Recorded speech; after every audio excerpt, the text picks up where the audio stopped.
बिश्वनाथ जिल्ला दुलाराय बर' फरायसा आफादा खुंगा 80थि बोसोरसालिया जथुमा देग्लाय जोङो जिल्लानि सिङाव थानाय सानजा बिश्वनाथ दख'र एबसुनि बेन्दों सिङाव थानाय खाग्राबारि गामिनि नैबे गेलेग्रा जि दावहारु फोथार दा बेयाव जोङो साननैनि हाबाफारि लानानै जि फैगौ डिसेम्बर दाननि 9 आरो 10 अक्ट'आव जों थि खालामनाय जादों।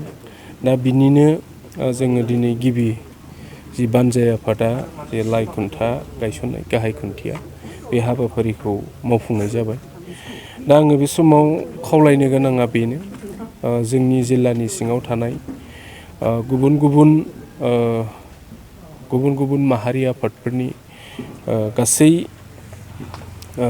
दैदेनगिरि बिथांमोनजों लोगोसे जोंनि मानगोनां बे ओनसोलनि गुबुन गामिनि रायजो राजा आरो बेजों लोगोसे माखासे धोरोमारि आफादफोर थायो गुबुन धोरोमनि गासै दैदेनगिरि बिथांमोनखौ जिहेतु दुलाराय बर' फरायसा आफादा मोनसे बर' हारिनि सिनस्रि आफाद बिनिखायनो बे आफादनि जि बोसोरसालिया जथुमा बे आफादाव बयबो लैहोर फैनानै नैबे साननैनि हाबाफारि लानाय बेयाव बयबो मोनसे मेहेरगोनां हाबाफारि खुंनायाव जाफुंसार खालामफैनो थाखाय आङो गासै श्रेणिनि रायजो राजा बिथांमोनखौ गिबियाव खावलायग्रोबाय।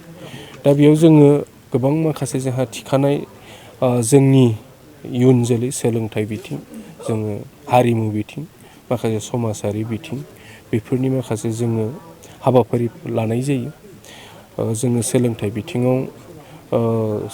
बिथिंखौ नोजोर होनानै जोङो जिहेतु गोजौ फरायसालि गेजेर फरायसालिनि फरायसा फरायसुलिफोरनि थाखाय जोङो माखासे बेबायदि स्पेसियेल माखासे हाबाफारि थायो जोंहा दंखायो बे थागोन आरो बेजों लोगोसे हारिमु बिथिङाव देग्लाय जोङो दुलाराय बर' फरायसा आफादा बोसोरनैजों देंखोमु 1, 2, 3 हाबाफारि थायो देग्लाय जिहेतु थार्ड मिटिं जोंहा ओंखायनो देंखोमु 1, 2, 3 दङ दैख्लं खुंगुर बसुमतारिनि मुङाव।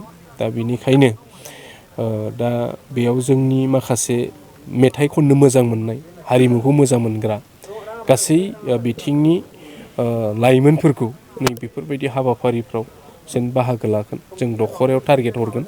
दा बेफोराव बयबो जेन लैहोर फैनानै बाहागो लायो आरो लोगोसे बेजों लोगोसे गेलेनाय बिथिं थाबाय जोङो मेनलि जोङो भलिनिफ्राय लानानै हिन्जावसाफोरनि थाखाय जों काबादि बेबायदि कम्पिटिसन थायो आरो देग्लाय जोङो थांनाय बोसोरनिफ्राय जोङो मोनसे माराथन खारनाय बेबायदि हाबाफारि दङ। दा बेफोरावबो जिल्लानिफ्राय गुबुन गामिनि माखासे गोसो जानाय जे लाइमोनफोर दङ बिथांमोना नैबेयाव नैजि माराथन खारनाय दा बेफोरबायदि हाबाफारिफ्राव बाहागो लाफैनो हायो। आङो दा बे समाव बिश्वनाथ जिल्ला दुलाराय बर' फरायसा आफादनि जानानै दा बे गासैबो हाबाफारिफ्राव लाइमोन बिथांमोनखौ आरो बेजों लोगोसे जोंनि रायजो राजा बिथांमोनखौ बैफोर हाबाफारिफ्राव थुलुंगा होनो थाखाय आङो बयखौबो खनसे रायजो राजाखौ आङो खावलायनो थाखाय गोजोन्थों। गाहाय आलासि हिसाबै जोंहा थाखानाय जि दुलाराय बर' फरायसा आफादनि मानगोनां आफादगिरि दिपेन बर' बिथाङा थागोन। बेजों लोगोसे जोङो नैबेयाव स्पेसियेल गेस्ट हिसाबै दानि जिथु बिटिआरनि चिफ मानगोनां मुस्रि प्रमद बर' बिथांखौ जोङो हांख्रायगोन।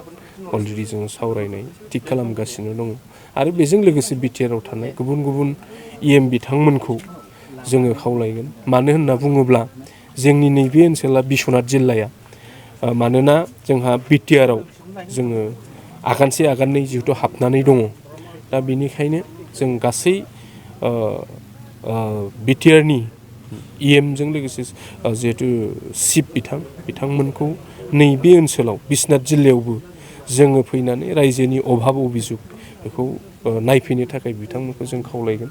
बेनिखायनो आङो बेखिनिखौ रायजो राजानो फोरमायबाय। बे समाव जोङो हाबाफारियाव जों बयबो लैहोर आरो बेजों लोगोसे जोङो माखासे गुबुन आलासिफोरबो जोङो थिग थाग खालामबाय थानाय जादों। जोङो एडमिनिस्ट्रेटिभ लेभेलनिफ्राय सिभिल डिसि बिथांमोनखौबो जों लेंहरगोन। बेजों लोगोसे जिहेथु जोङो हाग्रा ओनसोलाव रायजो जानाय फरेस्ट ओनसोलाव डिएफअ बिथांमोनखौ जोङो हांख्रायगोन।